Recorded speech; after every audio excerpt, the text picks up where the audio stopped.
बिस्मिल्लाहिर्रहमानिर्रहीम। तो मेरा नाम है डॉक्टर जहांगीर यासर और आज हम जिस टॉपिक के ऊपर बात करने लगे हैं वो है वर्म जिगर। जिगर के वर्म के ऊपर हम बात करेंगे, इसकी वजूहात के ऊपर बात करेंगे और आपको कुछ होम्योपैथिक मेडिसिन बताएंगे जिसके इस्तेमाल से जिगर के वर्म का जो मसला है इससे बिल्कुल ठीक हो जाएगा।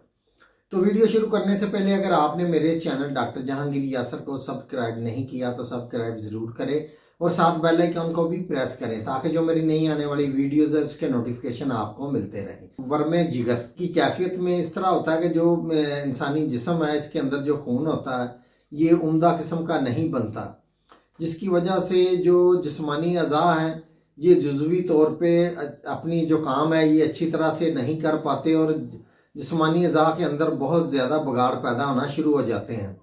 तो इसमें यह है कि जो खुराक है ये पूरी तरह से जुज़्वे बदन नहीं होती, जिसकी वजह से जो इसका मरीज़ है इसको बहुत ज़्यादा कमज़ोरी हो जाती है, खून की कमी हो जाती है और उसका जो रंग है ये पीला होना शुरू हो जाता है।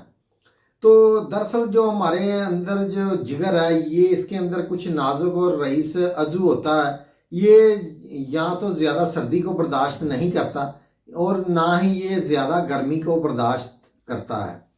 तो साथ ही अगर इस कैफियत के दौरान अगर बार बार कोई ऐसी चीज़ें या ऐसी खुराक खा ली जाए जिससे बार बार कब्ज़ होती है तो इससे जो जिगर है इसमें वर्म की जो कैफियत है ये पैदा हो जाती है। तो जिगर के वर्म होने की जो चंद एक वजूहात होती हैं उसमें जो मेन वजूहात हैं वो मैं आपको बताता हूँ।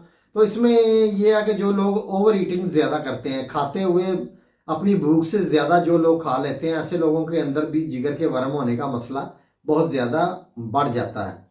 और तेज़ मिर्च मसालेदार चीज़ों का ज़्यादा इस्तेमाल करने की वजह से, इसके अलावा जो लोग कसरत गोश्त का इस्तेमाल करते हैं और शराब नोशी का इस्तेमाल करते हैं, इसके अलावा चिकनाई वाली चीज़ें और तली हुई चीज़ों का जो लोग ज़्यादा इस्तेमाल करते हैं, बाजारी चीज़ों का ज़्यादा इस्तेमाल करते हैं, इसके अलावा तेज़ बुखारों के दौरान ठंडा पानी पीने से भी जिगर के वर्म होने का मसला हो सकता है। और बाज़ दफ़ा जिगर के अंदर रेशा पैदा होने से भी वर्म पैदा हो सकता है। पेट के अंदर जो कीड़े हैं इसकी वजह से या जिन लोगों को बार बार कब्ज़ का मसला होता है ऐसे लोगों के जिगर के अंदर वर्म होने के चांसेस बहुत ज़्यादा बढ़ जाते हैं। चलते हैं इसके इलाज की तरफ। तो इसके इलाज में मैं आपको एक कम्बिनेशन बताने लगा हूँ जिसके इस्तेमाल से जिगर के वर्म का जो मसला है इससे बिल्कुल ठीक हो जाएगा।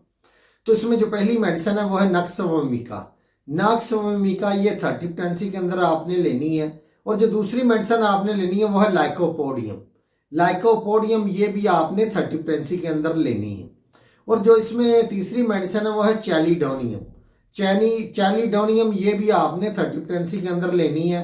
ये तीनों मेडिसिन के आपने 2-2 कतरे आधा घूंट पानी के अंदर डाल के दिन में आपने 3 दफ़ा इसको इस्तेमाल करना है। तो तकरीबन 1 माह तक आप इस्तेमाल करें, आपके अंदर जो जिगर के वर्म का मसला है इससे बिल्कुल ठीक हो जाएगा। और इसके साथ चंद एक एहतियाती तदबीर भी आपने करनी है। वो आपने ये करनी है कि आपने जो पानी है ये ज़्यादा इस्तेमाल करना है। सुबह उठ के 3 से 4 गिलास पानी पिए। इसके अलावा आपने पानी की कमी नहीं होने देनी। आपने ऐसी चीज़ों का इस्तेमाल करना है जिनके अंदर पानी वाफर होता है। और इसके अलावा आपने तली हुई बाजारी और तेज़ मिर्च मसालेदार चीज़ों का इस्तेमाल बिल्कुल नहीं करना। तो ठंडे पानी भी आपने नहीं पीना। तो इंशाल्लाह ताला मेडिसिन का इस्तेमाल करें, आपके अंदर जो जिगर के वर्म का मसला है इससे बिल्कुल ठीक हो जाएगा।